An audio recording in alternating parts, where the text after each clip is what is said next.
Everyone, स्वागत है आप सबका आपके अपने चैनल sscupscpdf.com पे। तो गाइस, कैसे हैं आप सब? आई होप सो आपकी प्रैक्टिस बहुत अच्छी चल रही होगी। तो उसी प्रैक्टिस को आपकी कंटिन्यू करते हुए आज हम अपना एक और नया कॉन्सेप्ट यहाँ पर पढ़ेंगे और एकदम डिटेल में इसको डिस्कस कर लेंगे। तो आज हम बच्चों पढ़ने वाले हैं अबाउट अप्रोचेस ऑफ टीचिंग। जैसे कि हम अपने लास्ट क्लास में भी टीचिंग से रिलेटेड ही चीजें पढ़ रहे थे, तो यहाँ पर भी आज हम टीचिंग का एक और कॉन्सेप्ट पढ़ेंगे जिसको हम बोलते हैं अप्रोचेस ऑफ टीचिंग। और लास्ट में सेशन के हमेशा की तरह कुछ क्वेश्चंस को डिस्कस करेंगे यहाँ इसके ऊपर, ताकि आपको पता चले कि क्वेश्चंस किस तरीके से फ्रेम होते हैं कॉन्सेप्ट से निकल के। ठीक है, तो चलिए स्टार्ट करते हैं आज का अपना सेशन और पढ़ते हैं अप्रोचेस ऑफ टीचिंग के बारे में। चलिए, सबसे पहले यहाँ पर बच्चों अप्रोचेस ऑफ टीचिंग पढ़ने से पहले ना अप्रोच का ना थोड़ा सा, यानी जो विधि है एक तरीके से, मतलब आप इसका ना थोड़ा सा मतलब समझेंगे कि आखिर अप्रोच होता क्या है। इसको कभी भी बच्चों मेथड्स ऑफ टीचिंग से मिक्स मत कर लेना। यानी जो शिक्षण की विधियां होती हैं और जो ये अप्रोचेस हैं, ये दोनों बिल्कुल ही अपोजिट कॉन्सेप्ट हैं, अलग अलग हैं। इनको मिक्स मत कर लेना। जो मेथड्स हैं ना वो अप्रोचेस के अंदर आते हैं। रीजनिंग में करते हो ना ऐसे क्वेश्चन कि ऑल कैट्स आर डॉग्स, तो इसी तरीके से जो मेथड्स हैं वो अप्रोचेस का पार्ट होते हैं, लेकिन उनको हम अप्रोच नहीं बोलते पूरे के पूरे। ठीक है, तो यहाँ से आपको क्या चीज क्लियर हुई कि जो अप्रोचेस है वो मेथड्स के मुकाबले थोड़ा सा बड़ा टर्म है। इसमें बेसिकली आप क्या करते हैं कि आप किस तरीके से चीजों को समझेंगे, किस तरीके से आप क्लास में जाके काम करेंगे, बच्चे को आप कैसे पढ़ाएंगे, बच्चों को आप कौन कौन से मेथड का इस्तेमाल करके पढ़ाएंगे, किस तरीके से आप उनका टेस्ट लेंगे, किस तरीके से आप उनकी एक्टिविटी प्लान कराएंगे, सब चीजें आपकी अप्रोच ऑफ टीचिंग में आती है कि आप जोन सा अप्रोच फॉलो कर रहे हैं आप उसी के हिसाब से अपना पूरा क्लास प्लान करते हैं। और इसका कोई साइंटिफिक लॉजिक नहीं है कि हम क्यों करते हैं, बस ये अलग अलग अप्रोचेस बना दिए जाते हैं। इसमें बेसिकली क्या है, आपके बच्चों आइडियाज होते हैं कि आपकी क्लास में अगर कोई भी प्रॉब्लम आएगी, फिर आप बच्चों को कोई भी चीज सिखाना चाहते हैं तो आप किस तरीके से सिखाएंगे। अब जैसे कि अगर मैं आपको एग्जांपल दूं बच्चों कि अप्रोचेस के अंदर ना हम अलग अलग चीजें पढ़ते हैं, जैसे कि सब्जेक्ट सेंटर्ड अप्रोच पढ़ेंगे, हम टीचर सेंटर्ड अप्रोच पढ़ेंगे, हम लर्नर सेंटर्ड अप्रोच पढ़ेंगे, और भी अप्रोचेस के बारे में पढ़ेंगे। तो आपने जैसे सपोज सब्जेक्ट सेंटर्ड अप्रोच आज आप इस्तेमाल करके पढ़ाओगे, तो आप आज सारी की सारी चीजें उसी के हिसाब से प्लान करोगे कि सब्जेक्ट सेंटर्ड में कौन से मेथड से पढ़ाया जाता है, सब्जेक्ट सेंटर्ड में बच्चों का इवैल्यूएशन किस प्रकार किया जाता है, सब्जेक्ट सेंटर्ड में हम किस तरीके के बच्चों से क्वेश्चंस पूछते हैं, कहाँ से हम बच्चे को पढ़ाते हैं। तो सब चीज डिपेंड करती है आपके इस अप्रोच के ऊपर। तो इसलिए अप्रोच जो है वो मेथड के मुकाबले थोड़ा बड़ा टर्म है। क्लियर है यहाँ तक? अप्रोच का मतलब क्लियर हो गया। आगे बढ़े अब यहाँ से अप्रोचेस के बारे में बढ़े थोड़ा सा। अच्छा, इससे पहले बच्चों एक चीज और याद रखना कि आपकी जो क्लासरूम होती है उसमें तीन चीजें बहुत जरूरी होती है। जैसे मैंने आपको पहले एक और बताया था ना कि जो एजुकेशन है वो एक ट्रायर की थ्योरी है, जैसे कि उसके अंदर स्टूडेंट होता है, टीचर होता है और करिकुलम होता है। सेम वही बात है यहाँ पर भी, स्टूडेंट, टीचर और सब्जेक्ट मैटर, ये तीनों चीज क्लासरूम में सबसे ज्यादा जरूरी होती हैं। इन तीनों के इर्द गिर्द ही आपका पूरा टीचिंग लर्निंग का प्रोसेस जो है वो गोल गोल पहिए की तरह घूमता है। क्लियर है यहाँ तक? ये चीज मैं आपको पहले ही बता चुकी थी, कुछ इसमें ऐसा कुछ नया नहीं बताया मैंने। ठीक है, चलिए अब ना वन बाय वन अपनी सारी अप्रोचेस के बारे में पढ़ेंगे और बहुत इंपॉर्टेंट कॉन्सेप्ट है, बहुत ही ध्यान से समझना।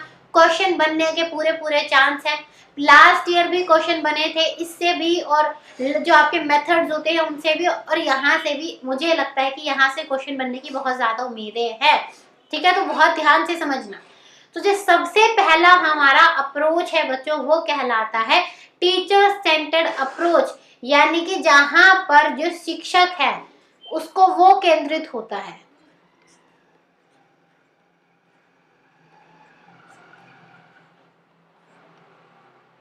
ठीक है, तो अब इसके बारे में डिटेल में पढ़ते हैं। लेकिन देखो आपको ना टीचर सेंटर्ड पढ़ते ही ना एकदम क्लियर हो गया होगा कि यहाँ पर ना सब कुछ रोल जो है वो टीचर को होगा, सारी चीजें ना टीचर के आसपास घूम रही होगी। तो ये चीज तो आपको समझ आ गई होगी अब तक। तो ठीक है, चलिए एक बार इसके बारे में डिटेल में पढ़ लेते हैं, लेकिन एक सेकंड रुकिएगा। यस, यहाँ पर देखिए ये टीचर सेंटर्ड अप्रोच है, यानी कि यहाँ पर जो टीचर है वो डोमिनेंट होता है, सबसे ज्यादा जो रोल होता है वो टीचर का होता है। टीचर बोलेगा उठो तो उठो, टीचर बोलेगा बैठो तो बैठो, टीचर बोलेगा टू का टेबल याद करेंगे तो टू का ही याद करेंगे। यानी कि सारी चीजें, सारी पावर किसके पास है इस मेथड में? टीचर के पास होती है। टीचर को सब पता है कि बच्चे को क्या चीज सीखने की जरूरत है, बच्चे को क्या पढ़ाना है, टीचर सब जानता है। जैसे बोलते हैं ना ये पब्लिक है, ये सब जानती है, सेम तरीके से जो टीचर है वो सब जानता है। टीचर ही सारी प्लानिंग करता है कि उसके बच्चों को क्या चीजें सीखनी है और मुझे उन्हें क्या चीजें पढ़ानी है। अब टीचर ना बच्चों को दो तरीके से देखता है। जो टीचर सेंटर्ड मेथड है उसमें जो टीचर है वो या तो गुड स्टूडेंट देखता है या तो पुअर स्टूडेंट देखता है। गुड स्टूडेंट कौन से होते हैं? जो सारी बातें माने, जो सारे कॉन्सेप्ट का जल्दी जल्दी आंसर करे, जो बिल्कुल भी टीचर को परेशान ना करे। लेकिन जो पुअर स्टूडेंट होते हैं वो होते हैं जो बात बात पे टीचर को ट्रबल करे, बट टीचर के क्वेश्चन का आंसर ना दे। तो टीचर के लिए बेसिकली दो तरीके के बच्चे, या तो तुम गुड हो या तो तुम बैड हो, यानी कि पुअर हो। तीसरी कैटेगरी इस मेथड में टीचर के लिए आती ही नहीं है। ठीक है, यहाँ पर टीचर का जो मेन फोकस है वो किस चीज पे होता है? बेसिकली बस बच्चा जो है चीजों को याद कर ले। टीचर को मतलब नहीं है कि बच्चे को समझ आया, टीचर को मतलब नहीं है कि चलो थोड़ा सा एक्सपेरिमेंट करके बता दूं, थोड़ा सा टफ टॉपिक है। टीचर को मतलब नहीं है कि मतलब बच्चे को मैं कुछ और नए तरीके से पढ़ाऊं। नहीं, मैंने जो पढ़ा दिया बस सीधा सीधा याद कर लो और रट के आना, कल कल पूछूंगी मैं तुमसे तुम्हें याद है या नहीं है। ये वाला काम होता है टीचर सेंटर्ड अप्रोच का आपका। ठीक है, अब जो बच्चों आपके पाउलो फ्रेयर थे उन्होंने इससे रिलेटेड एक बात करी थी कि जो टीचर सेंटर्ड अप्रोच है उसको हम बैंकिंग ऑफ एजुकेशन भी कहते हैं। अब कैसे? आप बैंक में जाके पैसे जमा करते हैं तो क्या सवाल कर सकते हैं, अच्छा मेरा पैसा था कहाँ खर्चा किया, क्या आपने कहीं इंटरेस्ट पे दिया था, अच्छा जो मुझे पैसे दे रहे हो क्या वो मेरे ही पैसे हैं जो मैंने नोट जमा करे थे या किसी और के दे रहे हो? वहां पर क्या बस आप जाके अपने पैसे स्टोर कर देते हो। तो ये भी क्या है? आपका टीचर सेंटर्ड जो अप्रोच है वो एक तरीके से बैंक है एजुकेशन का, बस नॉलेज जो है स्टोर कर दी, बाकी किसी चीज से कोई मतलब नहीं है, कैसे काम हो रहा है, कैसे फंक्शन हो रहा है, कुछ लेना देना नहीं है हमें यहाँ पे। क्लियर है ये सब? टीचर सेंटर्ड अप्रोच कोई टफ नहीं है, सारी चीजें आपको रिलेट करूंगी, पहले कुछ ना कुछ ऐसे जरूर पढ़ाया होगा मैंने। ठीक है, आप जानते हैं इसकी कैरेक्टरिस्टिक्स के बारे में कि टीचर सेंटर्ड अप्रोच की क्या विशेषताएं होती हैं। ठीक है, सबसे पहले यहाँ पर क्या होता है बच्चों, सिंपली जो टीचर को इन्फॉर्मेशन होती है वो सारी चीजें वो अपने बच्चों को दे देती है। जैसे कि मुझे पता है कि हमने लास्ट क्लास में क्या पढ़ा था कि 3 लेवल होते हैं हमारे टीचिंग के, मुझे पता थे, मैंने आके आपको बता दिए, मैंने आपको समझाया कुछ नहीं, बस आपको बता दिया देखो 3 लेवल होते हैं, पहला होता है मेमोरी, दूसरा होता है अंडरस्टैंडिंग और तीसरा होता है रिफ्लेक्टिव। तो बस मैंने क्या किया, आपको सिर्फ और सिर्फ नॉलेज का ट्रांसफर कर दिया। तो यही आपका टीचर सेंटर्ड के अंदर आता है। इसमें क्या फोकस था बच्चों? देखो सिर्फ और सिर्फ टीचिंग पर फोकस था, बच्चे को समझ आया या नहीं आया मुझे मतलब नहीं है, मेरा काम है आऊं पढ़ाऊं और जाऊं, वो वाला काम होता है टीचर सेंटर्ड का, आऊं जाऊं और पढ़ाऊं। तुम्हें सीखा या नहीं सीखा वो तुम्हारी हेडेक है, मेरा काम था पढ़ाना, मैंने भैया देखो पढ़ा लिया। ठीक है, इसके बाद यहाँ पर बच्चों के इंडिविजुअल डिफरेंस यानी कि व्यक्तिगत अंतर पे भी कोई ध्यान नहीं दिया जाता। अब देखो यही नहीं ध्यान दिया जा रहा कि बच्चे को समझ आया या नहीं आया, तो बच्चे के अलग अलग नीड्स पर तो क्या ही ध्यान दिया जाएगा।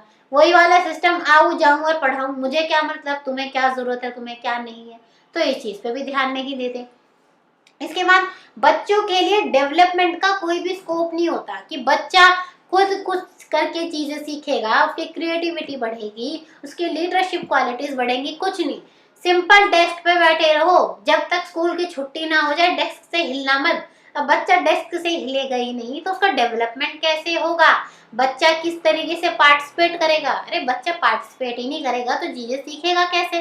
तो क्या हुआ, सिर्फ और सिर्फ टीचर का कंट्रोल होता है, स्टूडेंट तो बेचारा कहीं ये धरती है, धरती के नीचे है, कहीं रोल है ही नहीं उसका।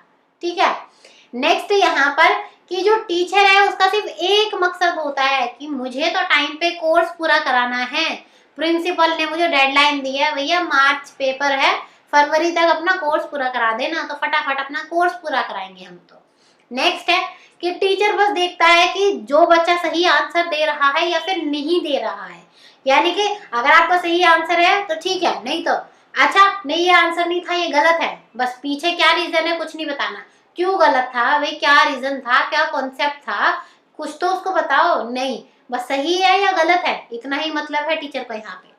और फिर अगला क्या है, बच्चों के इंटरेस्ट यानी बच्चों की जो रुचि होती है उसके ऊपर तो बिल्कुल ही ध्यान नहीं देते। अब मैंने आपको क्या बताया, जब आऊं जाऊं और पढ़ाऊं वाला सिस्टम है तो कहाँ उसका मतलब नीड्स को ध्यान देगा, कहाँ पर बच्चों के इंटरेस्ट को ध्यान देगा, कुछ नहीं होता। बस आओ रट्टा मराओ और जाओ। अब यहाँ पर किस प्रकार का मोटिवेशन होता है बच्चों, एक्सटेंसिंग मोटिवेशन होता है। अब जब बच्चा खुद सीख ही नहीं रहा, बच्चे के अंदर खुद थोड़ी सी भी अंदर से मतलब कहते हैं ना एक वो आती है डिजायर है ही नहीं, बस आना है सीखना है और चले जाना है, तो बच्चे को टीचर को ना बाहर से मोटिवेट करना पड़ता है। चलो अच्छा, कल जिसके टेस्ट में 10 में से 10 नंबर आएंगे, मेडल मिलेगा, सर्टिफिकेट मिलेगा, जो फर्स्ट आएगा फ्री बुक सेट मिलेगा। तो क्या हुआ, बाहरी रूप से एक्सटेंसिव रूप से आप बच्चे को मोटिवेट करते हैं यहाँ पर। ठीक है, क्लियर है यहाँ तक आप? अब थोड़ा ना इसके बारे में और जानते हैं कि कहीं ना कहीं ये थोड़ा सा ना फायदेमंद है, लेकिन फायदेमंद कहाँ होता है ये, कि जहां पर आपको बच्चे को ना बहुत ज्यादा कॉम्प्लेक्स टॉपिक पढ़ाने होते हैं, तो जहां पर आपको बहुत ज्यादा जटिल चीजें पढ़ानी हो ना, वहां पर आप टीचर सेंटर का यूज करके पढ़ाते हैं। कि कई बार जब बच्चे बीच बीच में बार बार बोलते हैं तो कॉन्सेप्ट टूटता है, उसका फ्लो टूटता है, तो इसलिए आपको कई जगह टीचर सेंटर्ड मेथड का इस्तेमाल करना पड़ता है। लेकिन इसका मतलब ये नहीं है कि पूरी क्लास के टाइम ही, बस आपको जो कॉन्सेप्ट पढ़ाना है उसके दौरान यूज करो, बाकी मत करो। और अगला है कि जब आप बहुत बड़े ग्रुप को पढ़ा रहे हो, सपोज आपके पास 50 से लेके 100 बच्चे हैं, जब आप उनको पढ़ाते हो तो आपको इसी मेथड से ना थोड़ा सा आपके लिए आसान होता है, क्योंकि 100 बच्चों के हिसाब से सब कुछ डेवलप करना, 100 बच्चों के इंडिविजुअल डिफरेंस को ध्यान रखना, 100 बच्चों को पर्सनली फीडबैक देना, वहां पर थोड़ा सा ना टफ टास्क हो जाता है। तो वहां पर ये थोड़ा सा आसान मेथड है। अगला कि जब आप बच्चों को डेमोन्स्ट्रेशन देते हो ना, एक्सपेरिमेंट करके बताते हो, तो वहां पर क्या है, बच्चों को उस टाइम ना ध्यान से देखना, एकदम अपना फोकस केंद्रित करके ना देखना बहुत ज्यादा जरूरी होता है। तो उस टाइम पे आपका टीचर सेंटर्ड अप्रोच बहुत अच्छे से काम आता है। क्लियर है यहाँ तक, कोई परेशानी? लेकिन बच्चों जैसे मैंने आपको बताया, इसके फायदे तो कुछ हैं लेकिन इसके नुकसान बहुत ज्यादा है। नुकसान कुछ तो मैंने आपको बता दिए, कुछ और मैं बता देती हूँ। जैसे कि यहाँ पर बच्चे की थिंकिंग का डेवलपमेंट नहीं होता, ये मैंने बता दिया। बच्चे को अटेंशन नहीं दी जाती, बच्चे को अटेंशन नहीं देते तो बच्चे को इंटरेस्ट नहीं आता पढ़ने में। भैया ना तो हमें भाव दोगे ना ही हम पढ़ेंगे, हम तो बस आएंगे रट्टा मारेंगे और चले जाएंगे, वो वाला सिस्टम है। अगला ये भी मैंने आपको बताया था कि बच्चे के लिए कोई स्कोप नहीं होता, बच्चे के डेवलपमेंट के लिए, बच्चे के रिस्पॉन्स करने के लिए वहां पर उसे स्कोप, उसे स्पेस दिया ही नहीं जाता।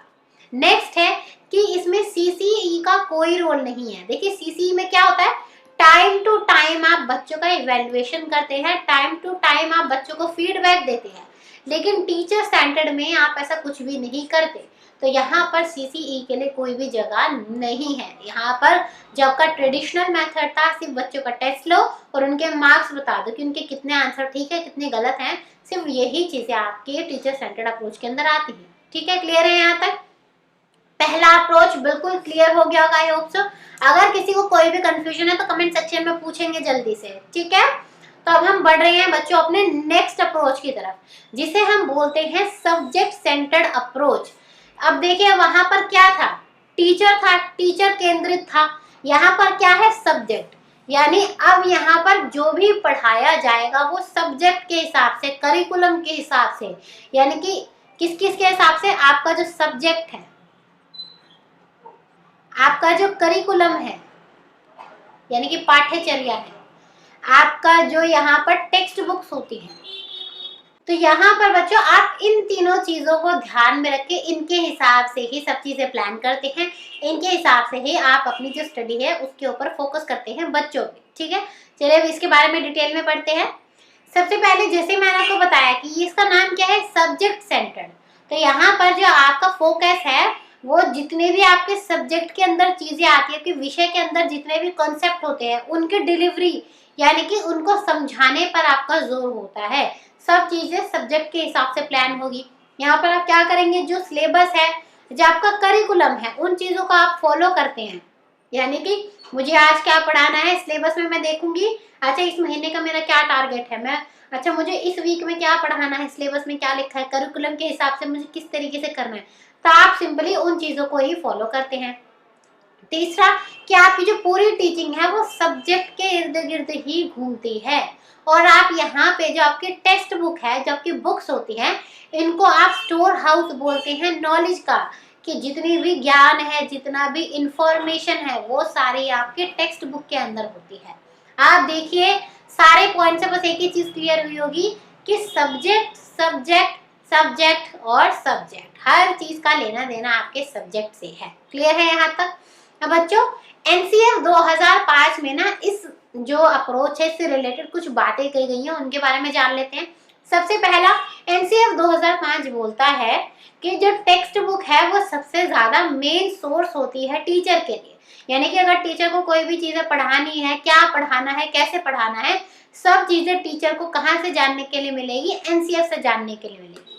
जो टेक्स्ट बुक है वो ही टीचर को गाइड करती है कि किस तरीके से उसे क्लास में जाके पढ़ाना है, टेक्स्ट बुक ही बताती है।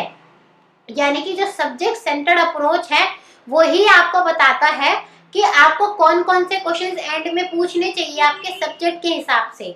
और जो आपका ये सब्जेक्ट सेंटर्ड अप्रोच है ये बोलता है कि आपको चीज़ों को बार बार रिपीट करा के बच्चों को चीज़ें याद करानी है। तो कहीं ना कहीं यहाँ भी फोकस किस चीज़ पे है? सिंपली बच्चों को चीज़ों को याद कराने में कि किस तरीके से उन चीज़ें रट्टे लग जाएं, टेक्स्ट बुक में जितनी चीज़ें लिखी है ना घोल के बिल्कुल पी जाए, एक तरीके से उनका यही पूरा मेन मोटिव रहता है। अच्छा देखिए यहाँ ना आपने एक वर्ड देखा होगा एनसीएफ 2005, आप सबने सुना जरूर होगा, बहुत इंपॉर्टेंट टॉपिक है आपके लिए, यहाँ से हमें बहुत सारी चीज़ें जानने के लिए मिलती है।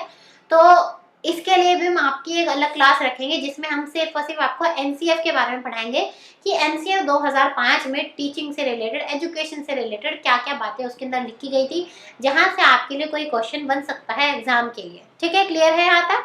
आगे बढ़े अब यहाँ से, चलिए और कुछ बातें बढ़ते हैं इसके बारे में कि यहाँ पर देखिए क्या होगा, जितनी भी आपकी लर्निंग है, आपका जितना भी अध्ययन है वो सारा आपकी पाठ्य पुस्तक यानी कि आपकी जो टेक्स्ट बुक है उनके हिसाब से पूरा होगा। आपको जितनी भी चीजें सीखने के लिए है सब चीजें आपको सिर्फ और सिर्फ आपकी किताबों से सीखने के लिए मिलेंगी। अब आप देखिए जब आप सारी चीजें किताबों से ही सीखेंगे तो क्या आप रियल लाइफ सिचुएशन का इस्तेमाल कर पाएंगे? नहीं ना, बस जो बुक में रखा है वो पढ़ाना है। अब बुक में जो लिखा है वो बच्चों की रियल लाइफ से जोड़ नहीं पाओगे आप, तो यहाँ पर रियल लाइफ का कोई रोल नहीं होता है। ठीक है, क्लियर है?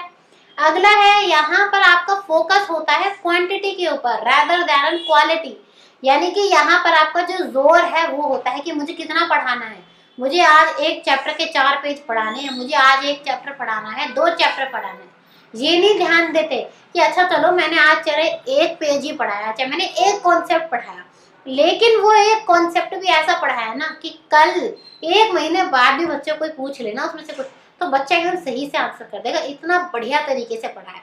तो इसमें इस चीज को इग्नोर किया जाता है यहाँ पर क्वांटिटी के ऊपर, यानी कि उसकी मात्रा के ऊपर जोर दिया जाता है, और गुणवत्ता यानी कि क्वालिटी के जो है इग्नोर किया जाता है। ठीक है, अब जब बच्चा सारी चीजें बुक से ही पढ़ेगा तो बुकिश नॉलेज ही गेन करेगा, रियल लाइफ से तो कोई नॉलेज रिलेटेड गेन नहीं करेगा, तो यहाँ से सारा किताबी ज्ञान उसे मिलता है। अगला यहाँ पर बच्चों के लिए ना क्वेश्चनिंग स्किल्स डेवलप नहीं होती, क्योंकि देखिए बच्चों को क्या करना, बेसिकली चैप्टर पढ़ना है जो बुक में लिखा है, चैप्टर के एंड में जो क्वेश्चंस लिखे हैं उनका आंसर करना है, तो बच्चा जो है अपनी क्वेश्चनिंग स्किल्स को डेवलप नहीं कर पाता। अब इसमें क्या चीजें बोली जाती है कि जो टीचर होता है ना उसके सब्जेक्ट मैटर पे मास्टरी होती है, क्योंकि जो टीचर है वही आपको बुक्स में जितनी भी चीजें लिखी हैं वो सारी चीजें पढ़ाता है, तो टीचर को बोला जाता है कि उसको विषय पर महारत होती है जब भी वो आपको सारी चीजें पढ़ाने के लिए सक्षम होता है। क्लियर है यहाँ तक? आगे बढ़े। अब अपना दूसरा अप्रोच हमने क्लियर कर लिया, पहले पढ़ा हमने आपका टीचर सेंटर्ड, दूसरा हमने पढ़ा सब्जेक्ट सेंटर्ड यानी कि जो आपकी विषय सामग्री होती है एक तरीके से उसको केंद्रित करके जो अप्रोच होती है।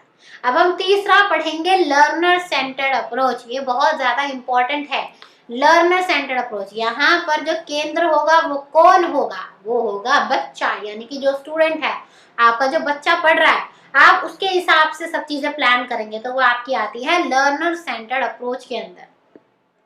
तो देखिए मैंने आपको क्या बोला, यहाँ पर जो चाइल्ड है वो सेंटर्ड होता है, जो बाल है वो केंद्रित होता है, आपकी सारी चीजें जितनी भी प्लानिंग होगी वो बच्चे के हिसाब से प्लानिंग होगी। यहाँ पर आप जितने भी अपने मेथड्स का यूज करेंगे, जितने भी आप अपने कॉन्सेप्ट पढ़ाएंगे, जो भी चीजें आप करेंगे, बच्चों की जरूरत को देख के आप नजर में रख के ही सारी चीजों पर काम करेंगे। यानी आज अगर मुझे मेरी क्लास में कोई कॉन्सेप्ट पढ़ाना है तो मेरी बच्चों के समझ के हिसाब से मुझे कितना पढ़ाना है, मुझे उनके हिसाब से कौन से मेथड का इस्तेमाल करना चाहिए, मुझे क्या क्या TLM यानी कि जो मेरी सहायक सामग्री होती है, मुझे किन किन चीजों का इस्तेमाल करना है, हर चीज बच्चे की जरूरत यानी नीड्स को देखकर ही करी जाती है। इसमें जो रोल होता है बच्चों टीचर का एज अ फैसिलिटेटर होता है। ये 2-3 लाइन तो मतलब रट जानी चाहिए, टीचर एज अ फैसिलिटेटर। कहीं भी आए ना टीचर एज अ फैसिलिटेटर, ठीक राइट एकदम पढ़ लेना, मतलब कि हाँ फेवर में करता हूँ आजकल के सिस्टम के हिसाब से, मतलब गलत में मत करके आ जाना। नेक्स्ट है, इसमें क्या होता है बच्चों, बच्चा जो है दूसरे बच्चे के साथ इंटरेक्ट करता है, क्योंकि हम क्या बोलते हैं, जहां पर भी हमें बच्चों के हिसाब से चीजें सिखानी है ना, वहां पर हमें ना आपस में इनके इंटरेक्शन कराने बहुत जरूरी है। क्योंकि जब बच्चे आपस में इंटरेक्ट करते हैं तो वो एक दूसरे से काफी चीजें सीखते हैं। तो लर्नर सेंटर्ड में हम बच्चों का इंटरेक्शन करने का मौका उनको देते हैं। अब ये जो सारी शिक्षा है वो चाइल्ड सेंटर्ड है, तो यहाँ पर बच्चे को क्वेश्चन पूछने की, एक्सप्लोर करने की, एक्सपेरिमेंट करने की, हर चीज की बच्चे को फ्रीडम दी जाती है, खुली छूट है। आप बस किसी भी तरीके से आप अपने लर्निंग स्ट्रॉन्ग कर सके, आपको जो चाहिए आप करें, बस बकायदा है कि क्लास का जो डिसिप्लिन है वो खराब नहीं होना चाहिए। अगला है कि इनका जो असेसमेंट है वो एंड में नहीं होता है। जैसे CCE में क्या होता था बच्चों, असेसमेंट ना लर्निंग का पार्ट होता है, सेम इसी तरीके से। तो यानी ये किसको फॉलो करता है, CCE को फॉलो करता है। असेसमेंट जो है वो आपका लर्निंग प्रोसेस का ही पार्ट होता है। और जो इनका क्लासरूम होता है वो डेमोक्रेटिक होता है। अब देखिए, जब मैंने आपको बताया यहाँ पे कि यहाँ पर जो बच्चे हैं उसको फ्रीडम मिलती है, स्वतंत्रता मिलती है, और अगर जो स्वतंत्रता मिलती है तो आपकी क्लास कैसी होगी, लोकतांत्रिक होगी। यानी कि हर बच्चे को अपने व्यूज रखने का पूरा हक आप देते हैं। क्लियर है यहाँ तक, आगे बढ़े यहाँ से। अब आप देखिए, लर्नर जो सेंटर्ड अप्रोच है, यहाँ पर बच्चों को अपने केंद्र बनाए। तो यहाँ पर ना एक्टिविटी बेस्ड लर्निंग कराते हैं, जहाँ पर बच्चा खुद करके चीजों को सीखता है। क्योंकि जब बच्चा खुद चीजों को करता है, हैंड्स ऑन एक्टिविटीज करता है, तो वो चीजों को और ज्यादा बेहतर तरीके से सीखता है। और ये किसके अंदर आती है, मैं बार बार आपको रिवाइज करा देती हूँ, एक्टिविटी बेस्ड लर्निंग आती है आपकी प्रोग्रेसिव एजुकेशन के अंदर। क्लियर है यहाँ तक। चलिए, नेक्स्ट है कि यहाँ पर बच्चों की क्रिएटिविटी को बहुत बढ़ावा दिया जाता है। यानी बच्चा अगर कुछ नया करने की कोशिश कर रहा है तो हम उसको बराबर से बढ़ावा दे सकते हैं कि करिए, बस जहां से बच्चे का डेवलपमेंट होना वो सारे रास्ते खोल दो, बस रोकना नहीं है बच्चे को। लेकिन ना यहाँ पर एक चीज याद रखनी है आपको कि अगर आपको लर्नर सेंटर्ड अप्रोच का इस्तेमाल करना है तो उसके लिए टीचर भी ऐसा होना चाहिए जो बिल्कुल कमिटेड हो। यानी कि उसके अंदर ना ये भावना होनी चाहिए, ये नहीं होना चाहिए कि बस आऊं फटाफट अपना कॉन्सेप्ट पढ़ा के बस खत्म करूं काम, मुझे मतलब कि टाइम ज्यादा ना बर्बाद नहीं करना। वो टाइम बर्बाद नहीं होता है, इसके लिए ना बहुत कमिटेड टीचर्स चाहिए जो इतनी इनके अंदर पेशेंस हो, बच्चे को वो सब चीजें खुद करके सीखने दें। ठीक है, अब मैंने क्या बोला, खुद करके बच्चा सीखता है। तो जो इस मेथड जो अप्रोच का बेस होता है वो होता है कि बच्चा यहाँ पर खुद करके चीजों को सीखता है। ठीक है, अब यहाँ पे जो बच्चों लर्निंग प्रोसेस होता है ना वो बिल्कुल सिस्टमेटिकली डिजाइन होता है। यानी कि आप प्रॉपर तरीके से पूरी प्लानिंग करके इस मेथड को करते हैं। अब जहाँ पे आपको पढ़ाना था तो वहां पे अगर आपकी प्लानिंग नहीं हुई ना तो चल जाएगी, थोड़ी बहुत गड़बड़ होगी तो बच्चों को तो पता नहीं चलेगा। ठीक है, लेकिन यहाँ क्या होता है, आपको बच्चों से एक्टिविटीज करानी है तो आपको पहले से ही सारी चीजें प्लान करके आनी होती है। क्या एक्सपेरिमेंट कराऊंगी, किस तरीके से असेसमेंट करूंगी, बच्चों को क्या एक्टिविटीज कराऊंगी, कौन से मेथड का इस्तेमाल करूंगी, सारी चीजें आप पहले से ही प्री प्लान करके क्लास में आएंगे। और यहाँ पर आप बच्चे को बराबर का रिकॉग्निशन देते हैं, यानी कि वो चीजें जितने भी बोलता है उसको मान्यता दी जाती है। बच्चों के जो उनके व्यूज होते हैं, जैसे मैंने बोला था ना कि आपको जितनी भी एडवाइसेस है, जितनी भी सजेशन है, उनको हम वेलकम करते हैं। तो वही सेम चीज हो गई कि यहाँ पर बच्चों को जो है रिकॉग्निशन दी जाती है, यानी कि मान्यता दी जाती है। क्लियर है यहाँ तक, आगे बढ़े अब यहाँ से। चलिए, अब ना हम एक बार इंस्ट्रक्टर सेंटर यानी कि जो आपका टीचर सेंटर था और जो आपका लर्नर सेंटर है, इन दोनों के बीच में ना थोड़े से डिफरेंस जान लेते हैं।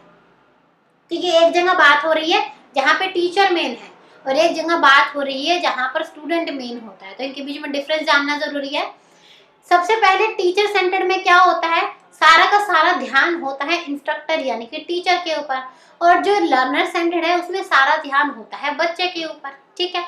अब टीचर सेंटर्ड में क्या होता है, बस टीचर जाके नॉलेज जो है बच्चों को दे देती है, लेकिन लर्नर सेंटर्ड में क्या होता है, बच्चा खुद चीजों को करके सीखता है, ठीक है। चलिए ये भी क्लियर है हमें।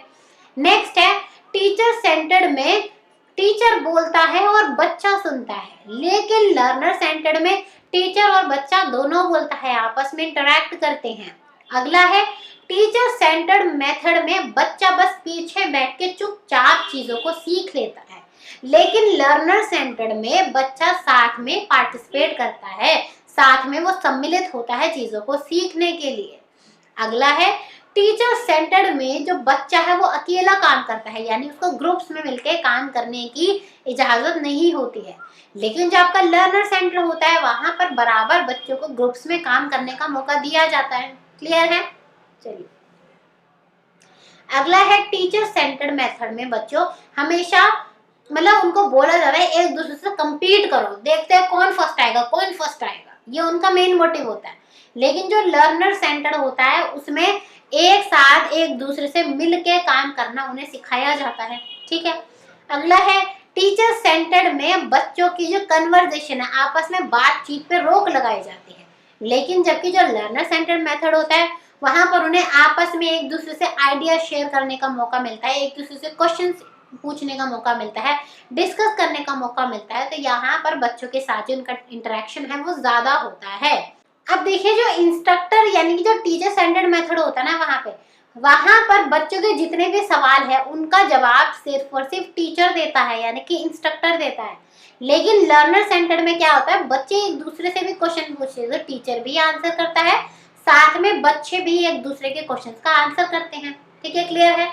नेक्स्ट है यहाँ पर जो राइट आंसर्स है उनके ऊपर ज्यादा महत्व दिया जाता है, और लर्नर सेंटर्ड में ये देखा जाता है कि किस तरीके से बच्चों से और ज्यादा बेहतर क्वेश्चन पूछे जा सके, और अगर उनसे गलती हुई है कोई तो उनके ऊपर हम थोड़ा सा इम्प्रूवमेंट कर सके। यहाँ पर दोनों चीज पर जोर दिया जाता है। अगला है लास्ट है टीचर सेंटर्ड मेथड में बेसिकली असेसमेंट करा जाता है ताकि हम ये देख सके कि बच्चे ने कितना सीख लिया, मतलब बच्चे को कितना आ गया।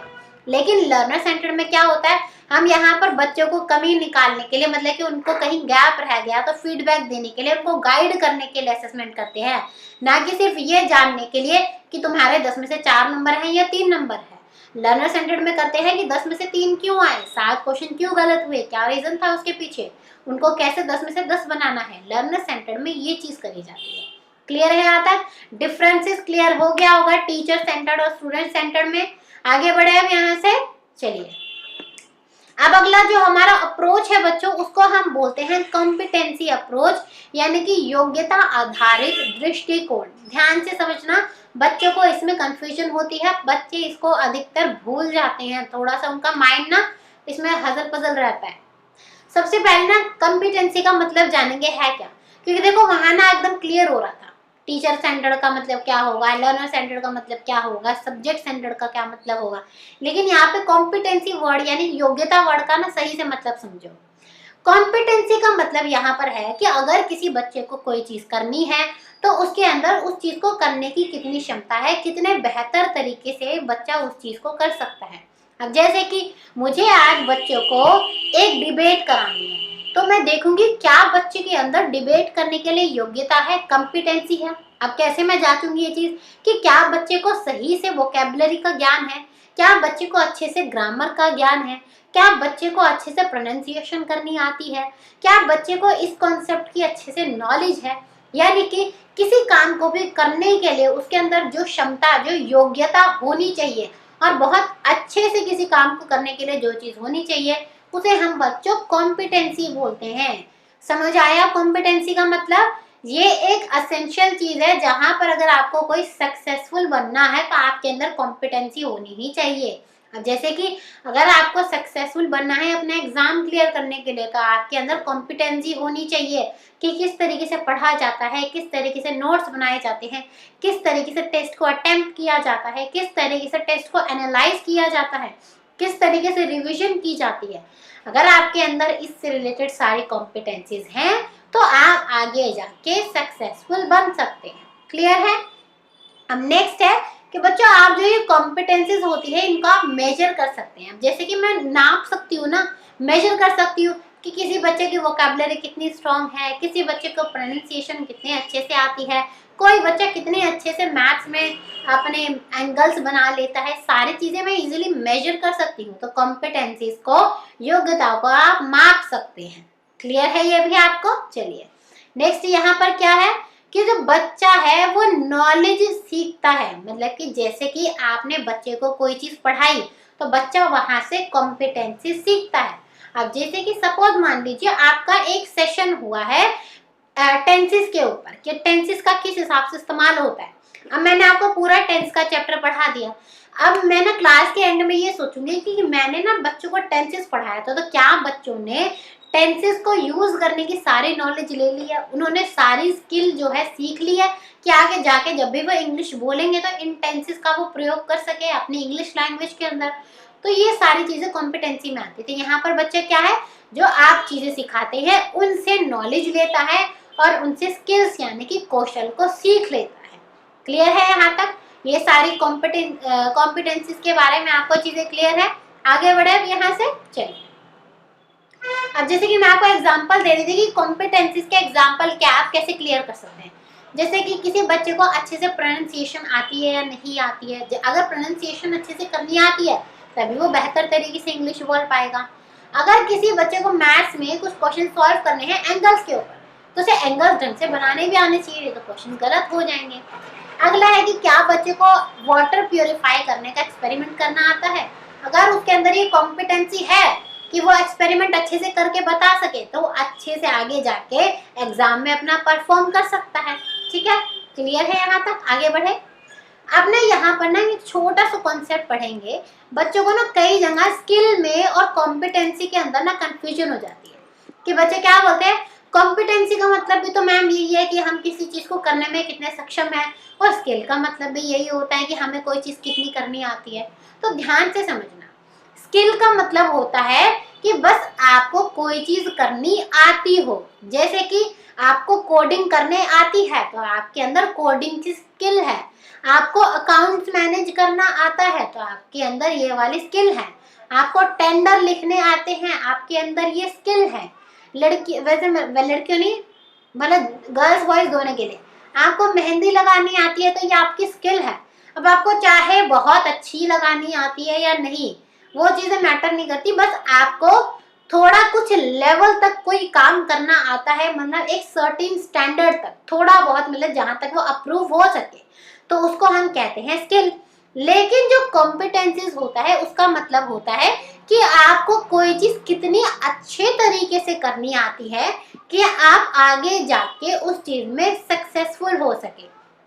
अब जैसे कि आप कितने बेहतर तरीके से प्रॉब्लम को सॉल्व कर सकते हैं, आप कितने बेहतर तरीके से प्लानिंग कर सकते हैं, ये सारी चीजें बच्चों आपकी आती हैं कॉम्पिटेंसीज के अंदर। यानी स्किल क्या होगा, बस किसी चीज का आना किसी भी एक स्टैंडर्ड तक। लेकिन कॉम्पिटेंसी क्या हो गया, किसी चीज का आना इतने अच्छे तरीके से, इतने बेहतर महारत तरीके से कि आप अपनी लाइफ में आगे जाके सक्सेसफुल हो जाएं। क्लियर है आपको स्किल और कॉम्पिटेंसी का मतलब यहाँ से? ठीक है, आगे बढ़े यहाँ से। चलिए अब यहाँ पे और कुछ चीजें जानेंगे इसके बारे में, कॉम्पिटेंसी के बारे में, कि इसका बच्चों रोट लर्निंग से दूर दूर तक कोई लेना देना नहीं है। कि यहाँ पर क्या है, आपको चीजें समझ आनी चाहिए, आपके अंदर इतनी नॉलेज होनी चाहिए कि आप किसी चीज की महारत हासिल कर सके। तो रोट लर्निंग से तो इसका दूर दूर तक लेना देना नहीं है। ठीक है, अब क्या हुआ, आपने किसी चीज की कॉम्पिटेंसी हासिल कर ली। सपोज मैंने कुकिंग की कॉम्पिटेंसी हासिल कर ली कि मैं इतनी अच्छी कुकिंग करती हूँ कि मैं आगे जाके कोई शेफ बन जाऊँ। तो क्या अगर आज आपने कुकिंग करनी सीख ली, आज आपने कोई पर्टिकुलर डिश बनानी सीख ली, तो क्या आप बाद में भूल जाएंगे? नहीं भूलेंगे। तो यहाँ पर क्या होता है, आज जो आपने चीज सीखी है वो आप आगे जाके नहीं भूलते हैं। क्लियर है? नेक्स्ट है कि ये थोड़ा सा इंटरेस्टिंग अप्रोच है। यहाँ पर ना बच्चों को मजा आता है क्योंकि वो चीजें ना बहुत ही एकदम गहराई में जाके चीजों को सीखते हैं, तो बच्चों के लिए बहुत ही ज्यादा इंटरेस्टिंग अप्रोच होता है। नेक्स्ट है कि अगर आपको अपनी क्लास में कॉम्पिटेंसी अप्रोच का इस्तेमाल करना है तो इसके लिए टीचर को भी बहुत ज़्यादा नॉलेज होनी चाहिए। टीचर को उस चीज़ के बारे में बहुत ज़्यादा नॉलेज होगी तभी वो आगे जाके अपने बच्चों के अंदर भी वो चीज़ को इनकलकेट यानी कि वो चीज़ अपने बच्चे के अंदर भी वो डाल सकता है। तो प्रोफिशिएंट होना आपका बहुत ज़्यादा ज़रूरी है। ठीक है, नेक्स्ट है कि आपका जो एनवायरनमेंट है वो कंड्यूसिव होना चाहिए। ये तो मैं कितनी बार बोल चुकी हूँ, कंड्यूसिव एनवायरनमेंट, फैसिलिटेटर, ये चीजें तो जिससे रटी गई हैं। ठीक है, अगला है कि कभी कभी ना देखो थोड़ा सा टफ हो जाता है ये वाला। क्यों? जैसे आपकी क्लास में ना 30 बच्चे हैं, अब 30 बच्चों की अलग अलग स्किल्स होंगी जिनके अंदर उन्हें आपको कॉम्पिटेंसी हासिल करानी होगी। तो हर बच्चे के हिसाब से ना काम करना थोड़ा सा बड़ा टास्क हो जाता है टीचर के लिए। तो ये थोड़ा सा कहीं ना कहीं एक टीचर के लिए टफ हो सकता है। क्लियर है यहाँ तक? चलिए, आपको कॉम्पिटेंसी अप्रोच क्लियर हो गया? अगर क्लियर है तो कमेंट सेक्शन में करेंगे थम्स अप, और अगर क्लियर नहीं है तो पूछेंगे अपना डाउट। ठीक है, चलिए अब अपनी लास्ट अप्रोच के बारे में बात करते हैं। हमने अपनी बाकी अप्रोच सारी कंप्लीट कर ली है, यह हमारी लास्ट अप्रोच रह गई है जिसको हम बोलते हैं कंस्ट्रक्टिविस्ट अप्रोच यानी कि रचनावादी दृष्टिकोण। इसके बारे में आप सबने जरूर पढ़ा होगा, सुना होगा। इसके लिए आपके लिए एक अलग से क्लास भी रखी जाएगी कंस्ट्रक्टिविज्म पर, लेकिन अभी बस आप इस अप्रोच के बारे में समझिए कि ये होता क्या है। कंस्ट्रक्टिविस्ट में क्या होता है, यहाँ पर बच्चा खुद अपनी नॉलेज को जो है बढ़ाता है, खुद अपनी नॉलेज को कंस्ट्रक्ट करता है, इसलिए इसका नाम कंस्ट्रक्टिविस्ट भी रखा गया है। तो यहाँ पर क्या होता है, कंस्ट्रक्शन ऑफ नॉलेज होता है। और कैसे होता है, बच्चा अपने पहले यानी कि पूर्व ज्ञान जो है उसका इस्तेमाल करके नई इंफॉर्मेशन को उसके ऊपर खड़ा करता है। जैसे कि उसे ये चीजें पहले से आती थी और ये चीजें नई है, तो इन्हीं के ऊपर वो अपने नए कॉन्सेप्ट बनाता है और अपनी नॉलेज को वो कंस्ट्रक्ट कर लेता है। क्लियर है यहाँ तक? अब यहाँ पर देखिए कौन कंस्ट्रक्ट कर रहा है, यानी कि स्टूडेंट कंस्ट्रक्ट कर रहा है। तो ये लर्नर सेंटर्ड अप्रोच भी होती है। लर्नर सेंटर्ड और कंस्ट्रक्टिविस्ट कहीं ना कहीं थोड़े बहुत मिलते हैं, लेकिन क्वेश्चन इनसे अलग अलग बनेंगे। तो याद रखना यहाँ पर क्या होता है बच्चों, स्टूडेंट का बहुत ज्यादा रोल होता है, स्टूडेंट इसके अंदर एक्टिवली पार्टिसिपेट करता है। क्लियर है यहाँ पे? अब जब बच्चा खुद यहाँ पर पार्टिसिपेट कर रहा है, खुद यहाँ पर नॉलेज को कंस्ट्रक्ट कर रहा है, तो यहाँ पर जाहिर सी बात है कि बच्चे को प्रॉपर फ्रीडम दी जा रही है, स्वतंत्रता दी जा रही है, जब भी बच्चा इतनी चीजों को कर पा रहा है। ठीक है, अब देखिए यहाँ पर बच्चा नॉलेज को कंस्ट्रक्ट करने के लिए क्या करता है, बच्चा एक्सपेरिमेंट करता है, बच्चा अलग अलग प्रोजेक्ट करता है, बच्चे अलग अलग जगह पे घूम के जाके उसके बारे में नॉलेज इकट्ठा करते हैं, कुछ वीडियोस वगैरह देख के नॉलेज इकट्ठा करते हैं, आपस में एक दूसरे से डिस्कशन करके नॉलेज को इकट्ठा करते हैं। तो आप देखिए इन सब चीजों के थ्रू बच्चा अपनी नॉलेज को कंस्ट्रक्ट करता है। Project work, experimentation, field trip, visual and class discussion. ठीक है, क्लियर है यहाँ पे? नेक्स्ट है कि यहाँ पर बच्चे जो है ग्रुप्स में रह के भी काम करते हैं, और जब बच्चा ग्रुप में रह के काम करता है तो उनको जो है बहुत मजा आता है, इंजॉयमेंट होता है, और उनकी लर्निंग और ज्यादा बेहतर तरीके से हो पाती है। क्लियर है यहाँ तक? चलिए अब देखिए यहाँ पर मैंने क्या बोला है कि यहाँ पर जो बच्चा है वो खुद अपनी नॉलेज कंस्ट्रक्ट करता है, तो उसको ना टेक्स्ट बुक पे ना इतनी ज्यादा जरूरत नहीं होती कि मतलब सिर्फ और सिर्फ टेक्स्ट बुक पे वो डिपेंड नहीं होता, वो अपनी नॉलेज खुद कंस्ट्रक्ट करने में सक्षम होता है। ठीक है, टेक्स्ट बुक का रोल होगा लेकिन पूरी तरीके से बुक्स के ऊपर निर्भर नहीं होगा। ठीक है, अब यहाँ पर क्या होता है, एक सेकेंड, ठीक है, अब यहाँ पर क्या होता है, देखिए जो ग्रुप डिस्कशन होता है ना उसको बहुत ज्यादा महत्व दिया जाता है। यानी कि जब बच्चा आपस में एक दूसरे से इंटरेक्ट करता है ना, जब भी बच्चा बहुत बेहतर तरीके से सीखता है, अपनी नॉलेज को कंस्ट्रक्ट करता है। तो कंस्ट्रक्टिविस्ट के अंदर क्या होता है, आप ग्रुप डिस्कशन को महत्व देते हैं। अब यहाँ पर बच्चा खुद करके सीखता है, तो यानी कि यहाँ पर एक्टिव लर्निंग हो रही है, यहाँ पर लर्निंग बाय डूइंग हो रही है। दोनों का एक ही मतलब निकलता है यहाँ से। ठीक है, नेक्स्ट है वही कि कंड्यूसिव एनवायरनमेंट होगा तभी आपकी जो है कंस्ट्रक्टिविस्ट अप्रोच जो है आप फॉलो कर पाएंगे। टीचर फैसिलिटेटर यानी कि एक गाइड का काम करेगा तभी बच्चा जो है अपनी नॉलेज को खुद कंस्ट्रक्ट कर पाएगा। ये चीजें भी क्लियर है, ये तो हम कई बार पढ़ चुके हैं। अब देखिए यहाँ पर एक चीज और देखिए, यहाँ पर जो सबसे इम्पोर्टेंट चीज है कि यहाँ पर किस तरीके से पढ़ाया जा रहा है, किस तरीके से बच्चा सीख रहा है, और एंड में बच्चा क्या चीजें सीख लेता है, दोनों चीजें ही इंपॉर्टेंट रखती है। यानी कि किस प्रोसेस को फॉलो करके बच्चे ने चीजों को सीखा और एंड में बच्चे ने क्या चीज सीख ली है, दोनों चीजें कंस्ट्रक्टिविस्ट अप्रोच के अंदर बहुत ज्यादा इंपॉर्टेंस रखती है।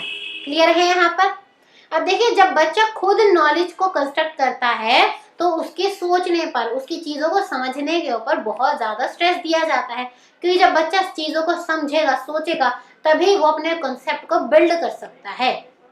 और यहाँ पर जो स्टूडेंट होते हैं उनके आइडियाज को एक्सेप्ट किया जाता है कि चलिए आप सब बताइए कि आज हम अपने इसके लिए कौन सा नया एक्सपेरिमेंट करें, या फिर मैं क्या करूं कि आज हम और ज्यादा बेहतर तरीके से सीख सके। तो यहाँ पर आप बच्चों का आइडियाज को वेलकम करते हैं। क्लियर है यहाँ पे? अब नेक्स्ट है कि यहाँ पर जैसे मैंने आपको बताया कि यहाँ पर बच्चा खुद चीजों को करके सीखता है, तो यहाँ पर बच्चों के लर्निंग के ऊपर ज्यादा फोकस होता है, ना कि बच्चे के टीचिंग के ऊपर। तो यहाँ पर क्या हुआ, लर्निंग के ऊपर ज्यादा फोकस है और टीचिंग के ऊपर इतना फोकस नहीं किया जाता है। तो focus on learning not teaching. Clear है? आपको पूरा कंस्ट्रक्टिविस्ट अप्रोच क्लियर हो गया होगा। ये मत सोचना कि कंस्ट्रक्टिविज्म में तो और भी सारी चीजें थी, अगर जैसे कई बच्चों ने पहले कॉन्सेप्ट पढ़ा होगा तो इसके लिए सेपरेट से आपकी क्लास रखी जाएगी। बस यहाँ पर आपको बेसिकली अप्रोच से आपको यहाँ पर हमने अवगत कराया, यानी कि इंट्रोड्यूस कराया है कि क्या होती है ये अप्रोच। ठीक है, क्लियर है? चलिए, अब एज यूजुअल हमने अपने सारे कॉन्सेप्ट पढ़ लिए हैं। जितने भी अप्रोचेस हमने पढ़नी थी, हमने एक एक कॉन्सेप्ट अप्रोच का पढ़ लिया है। यहाँ से बाहर आपको क्वेश्चन देखने के लिए नहीं मिलेगा अगर आपको अप्रोचेस से क्वेश्चन आता है तो। ठीक है, चलिए, अब हमने जैसे कि अपना सेशन कंप्लीट कर लिया है, तो एज यूजुअल जो हमारा रिचुअल है एंड में क्वेश्चन आंसर पूछने का, तो मैं पूछूंगी आपसे कुछ क्वेश्चंस और आप सब करेंगे उन सबके आंसर कमेंट सेक्शन में। ठीक है, चलिए, तो पहला क्वेश्चन है कि इनमें से टीचर सेंटर्ड अप्रोच का कैरेक्टरिस्टिक यानी कि विशेषता जो नहीं है, आपको वो बताना है। ऑप्शन ए कि जहां पर जो स्टूडेंट है टीचर ने जो बोला वो नोट डाउन कर रहा है। ऑप्शन बी, स्टूडेंट जो है खुद कुछ चीजें बना रहा है चिकनी मिट्टी का इस्तेमाल करके। ऑप्शन सी, स्टूडेंट जो है सिंपली जाके ड्रिल कर रहे हैं, यानी कि जो कुछ बोला गया वो चीजों को फॉलो कर रहे हैं। और अगला है कि जो स्टूडेंट है वो टीचर जो चीजें बोल रही है उसको सुन रहा है, यानी कि इंस्ट्रक्शंस को सुन रहा है। ठीक है, तो ये है आपका क्वेश्चन नंबर 1। क्वेश्चन नंबर 2 देखते हैं। यहाँ पर आपको बच्चों कुछ स्टेटमेंट बोली है और आपको बताना है इनमें से कौन कौन सी स्टेटमेंट आपकी सब्जेक्ट सेंटर्ड अप्रोच के हिसाब से ठीक है। पहला कि टीचर टेक्स्ट बुक को बहुत कम इस्तेमाल करती है।